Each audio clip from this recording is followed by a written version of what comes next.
Very nice. Grobler on the charge, and that never-say-die attitude has seen the burly man win no less than 3 championships spanning 19 years. And he was clearly on a mission. So little time, so many cars to overtake. Up front though, Cox was going as cautiously as a man with racing in his blood can go. The Dakar Rally stalwart and his Nissan Motorsport team were looking for win number 31 of the last 39 events since the start of the 2001 season. And judging by their cautious but effective approach, Cox and Pitchford were right on track. 1 kilometer, narrow and 3 stumps.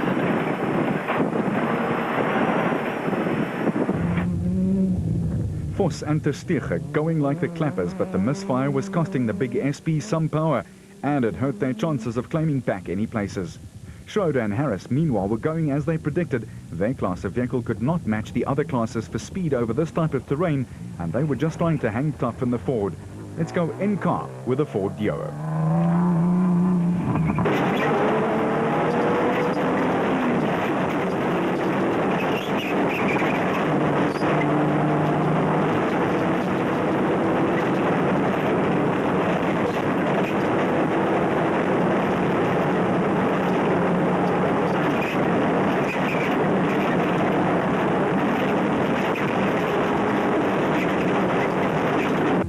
Chris Visser and Jaapie Badenhorst in the Tyco Trucks Toyota 2.7 clocked 3 hours and 46 minutes for the 300 plus Ks, and that dropped them down a few spots from the overnight position of 4th.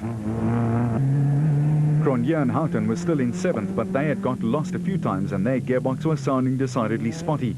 Luckily it lasted until 600 meters before the end of the stage. In the next Castrol Toyota, Paulo Piazzamusa and Oki Free blasted their way through from 7th to 4th after clocking the 4th fastest time for the first 239 Ks. As for the Clint Gibson-Marcel Trethouille combination, they had everyone sitting up and taking notice. They clocked the 5th fastest time for the stage, and it was clear that the Gibson Plant Hire car was loving the off-road trails in Mpumalanga. They were up into the top 5.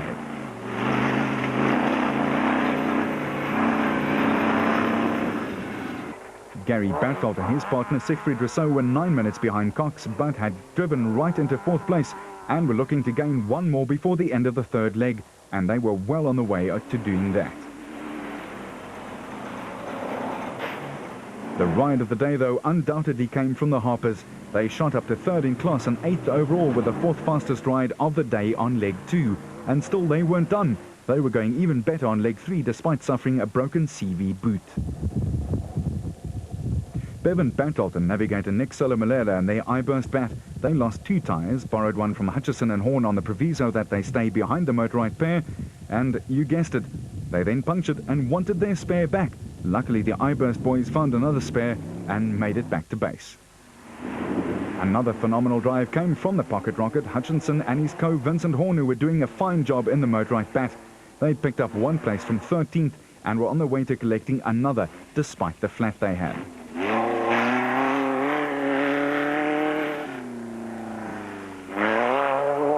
Corbett and Moore in their Century Property Developments bat.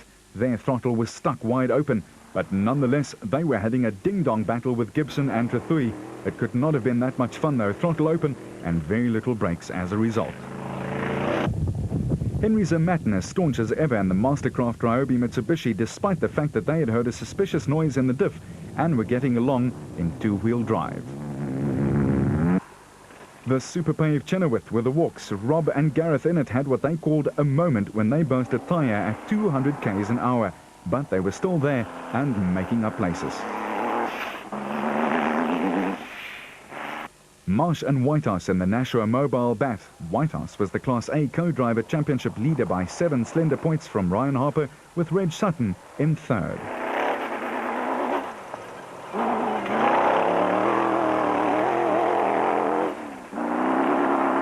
Still, the racing continued unabatedly. Even though temperatures had reached the mid-30s at midday, it was hard and thirsty work out there.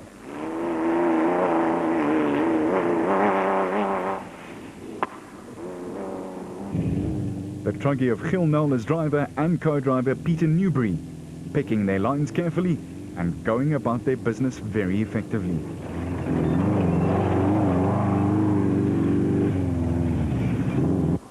The Moffat boys had picked up yet another place and were into the top 15, a tremendous ride by them.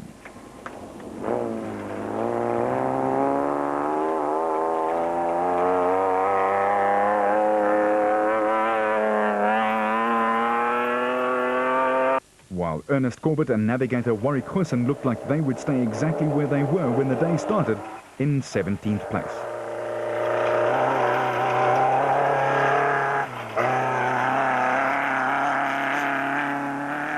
The tyre rack crew caught everyone off guard by winning Class S in the last race in Limpopo when they cracked the Ford Motorrad 400 title.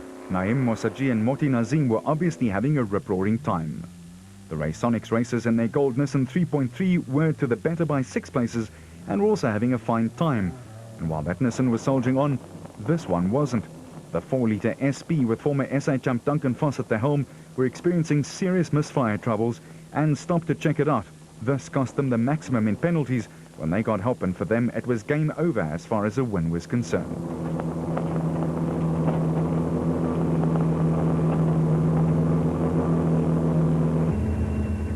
Well, life goes on in Mpumalanga, and this logging train with its cargo already safely dropped off ensured that the lads and lasses headed the train stop signal.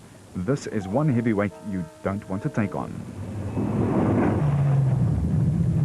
The start of the 5th and final stage over around 100 miles or 160 kilometers, and Cox nursing the Nissan hardbody back to Lydenburg, but maintaining enough pressure to stay ahead of the pack.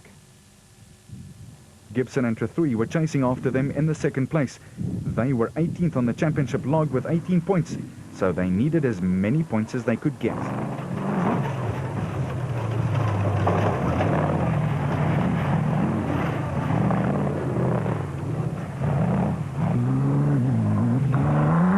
The Advansoft iBurst squad of Bertolt and Rousseau were hanging tough after making all the running early on and were up into 3rd and 2nd in class behind Gibson.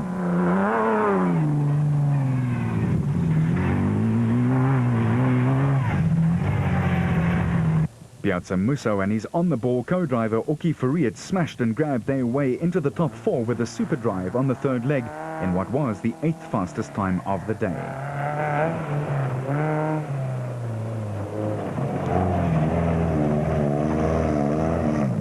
The blue Ford Racing Ranger of Manfred Schroeder and co-driver Alec Harris had been faultless, and so had their driving been. Schroeder was at pains to point out to us that his vehicle could not quite maintain the speeds of the A-class lads, but he was giving a good reckoning of himself. So were the Harper boys, who had just gone quickly enough to glide into 6th place overall and 3rd in class. They were really flying along.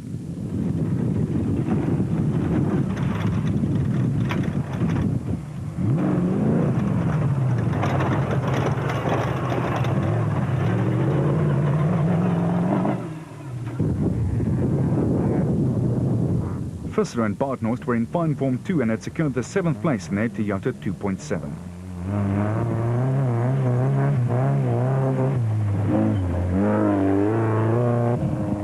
While Evan Hutchison's smooth and controlled driving style brought him ever closer to his first national championship in Class B. That despite his first puncture of the season 50 k's out from the finish.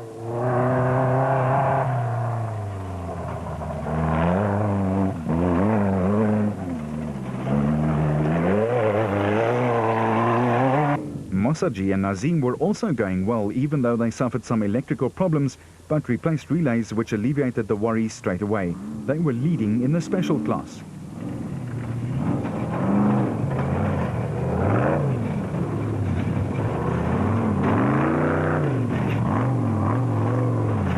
Cox was Mr. Caution himself, what with there only being 16 points between himself and teammate Grobler in the championship race. All he had to do to win this one was to keep it on the road, and that he did. Yeah, look, like I said this morning, 900 kilometers was this morning's call. And, you know, we finished 550 today with another 400 tomorrow. So, you know, in South African racing, that's another whole race. So the car's been absolutely unbelievable, touch wood. So I'm hoping that tomorrow, and at the moment I'm just, you know, playing it by ear. I know Hannes is attacking a little bit.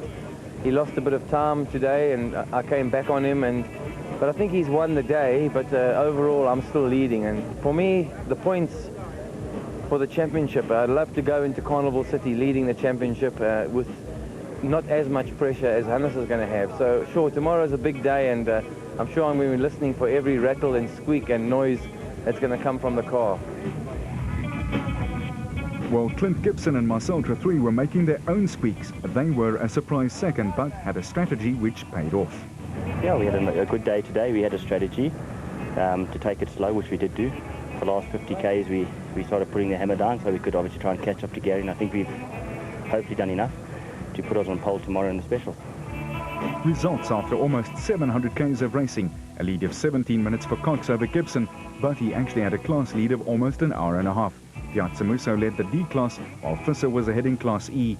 Of the original 52, there were only 45 vehicles left in the race. Day 3 coming up.